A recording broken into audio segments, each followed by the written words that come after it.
Sabe como é que uma inteligência artificial consegue, de fato, raciocinar sobre o mundo? Tipo, de um jeito estruturado? Bom, a resposta para isso está numa linguagem muito poderosa. É quase como uma gramática para o pensamento lógico. E é exatamente isso que a gente vai desvendar hoje. A lógica de primeira ordem. Então, para a gente começar a entender isso, vamos pensar numa questão central. Uma lógica mais simples, sabe? Aquela que só lida com verdadeiro ou falso, ela se enrola um pouco com uma regra geral do tipo todos os reis são pessoas. E aí fica a pergunta, como é que a gente representa esse tipo de conhecimento para uma máquina conseguir usar e tirar conclusões a partir daí? Pois é exatamente por isso que a gente precisa de um upgrade. E o nosso caminho vai ser esse aqui, ó. Primeiro a gente vai ver por que a lógica simples não dá conta do recado. Depois, vamos montar nosso novo sistema, peça por peça. Objetos, sentenças e os tais superpoderes da generalização. E no final, a gente amarra tudo e vê por que isso é tão, mas tão importante para a inteligência artificial. Bora lá então, nossa primeira sessão.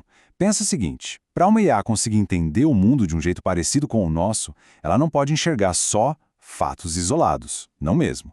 Ela precisa começar a ver as coisas que formam o nosso mundo e, o mais importante de tudo, como é que essas coisas todas se conectam entre si. E aqui está o pulo do gato, a grande diferença. Imagina que é a visão de mundo de cada lógica, sabe? A lógica proposicional ela é bem direta ao ponto. O mundo é só uma lista de fatos. Ou é verdade ou é mentira, fim. Já a lógica de primeira ordem, essa é diferente. A visão dela é muito mais rica, muito mais parecida com a nossa. Para ela, o mundo é um lugar cheio de coisas, de objetos. E o que realmente importa não são só os objetos em si, mas as relações, as conexões entre todos eles. Beleza. Então, como a gente explora esses blocos de construção? Como é que a lógica de primeira ordem, a LPO, consegue modelar a realidade? Bom, ela faz isso usando 3 componentes-chave, 3 peças fundamentais que permitem descrever o mundo com uma riqueza de detalhes impressionante. E para ajudar a gente a entender isso na prática, vamos usar esse modelo bem simples aqui. Olha só, a gente tem o Ricardo, o irmão dele, o João, a perna esquerda de cada um deles e uma coroa. Esse pequeno universo aqui vai ser nosso guia para a gente aprender essa tal gramática da LPO.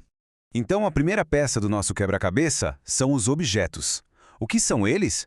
São as coisas do nosso universo, as entidades sobre as quais a gente quer falar. No nosso exemplo ali, o Ricardo, o João, a coroa, tudo isso são objetos. É aqui que a máquina para de ver o mundo como um borrão e começa de fato a identificar as coisas individualmente, exatamente como a gente faz. Ok, temos os objetos. E agora? A gente precisa poder falar sobre eles, né?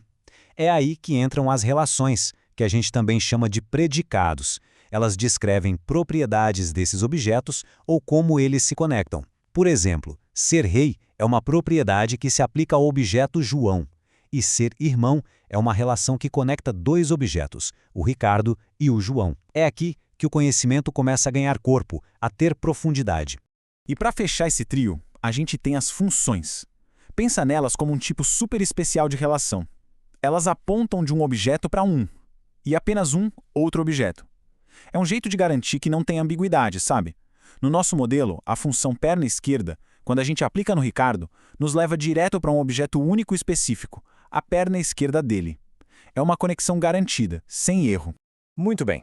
Agora que a gente já tem as nossas peças, objetos, relações e funções, tá na hora de juntar tudo. Vamos ver como a gente combina isso para construir as sentenças mais básicas, o que a gente chama de fatos atômicos. E o processo é bem intuitivo, olha só. Primeiro a gente pega uma relação, um predicado, como irmão. Depois a gente escolhe os objetos que participam dessa relação, no caso, Ricardo e João. E aí, é só juntar tudo. A gente forma a sentença, irmão, Ricardo, João. Pronto. Isso aqui afirma que a relação de irmão existe entre esses 2 objetos específicos. Agora, olha que legal! O negócio começa a ficar mais sofisticado. A gente pode aninhar funções dentro das sentenças. Presta atenção aqui. A gente não está dizendo o nome do pai do Ricardo diretamente. A gente está se referindo a ele usando a função pai. Ou seja, essa sentença está afirmando que o objeto que a função pai Ricardo retorna está na relação casado com o objeto que a função mãe João retorna. É um jeito muito, mas muito poderoso de se referir a objetos de forma indireta. Certo. Até aqui a gente construiu fatos bem específicos sobre o Ricardo, sobre o João, mas o verdadeiro poder da lógica de primeira ordem, o que faz ela ser um divisor de águas, é a capacidade de fazer afirmações gerais, de criar regras. E para isso, a gente usa umas ferramentas especiais chamadas quantificadores. O primeiro deles é o quantificador universal. É esse símbolo aí que parece um A de ponta cabeça. Ele significa basicamente para todo ou para cada. É com ele que a gente consegue criar regras que valem para um grupo inteiro de coisas, sem precisar listar uma por uma. E com isso, vá lá, a gente resolve de forma super elegante aquele nosso problema lá do começo. Essa sentença aqui se lê assim: para todo objeto X, se esse X tem a propriedade de ser rei, então esse mesmo X também tem a propriedade de ser pessoa. Simples assim.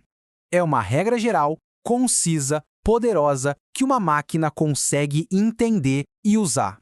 O nosso segundo superpoder é o quantificador existencial, esse E virado aí.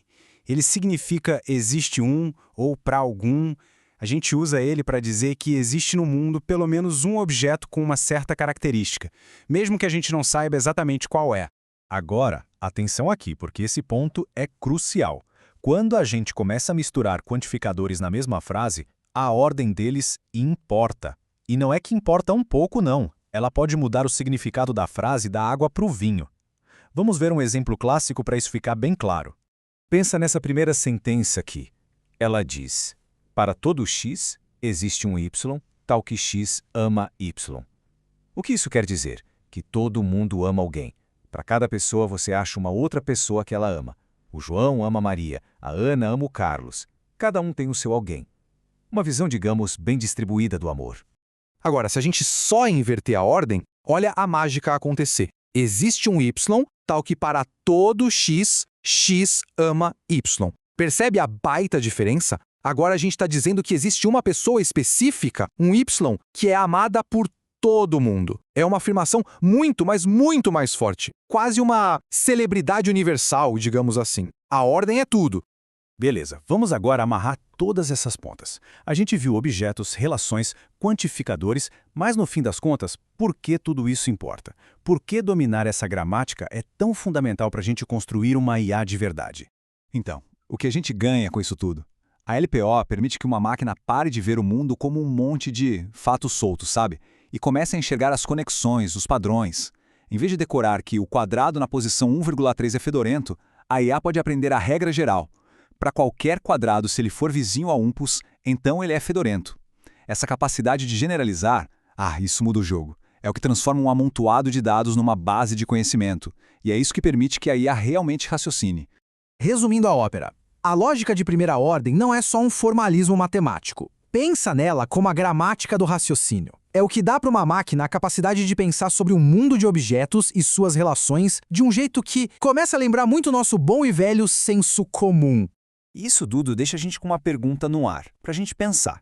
Se a gente tem uma ferramenta tão poderosa assim, que consegue descrever o mundo e suas regras de forma lógica, o que isso realmente significa? Quais são os verdadeiros limites do que uma máquina pode ou não pode entender?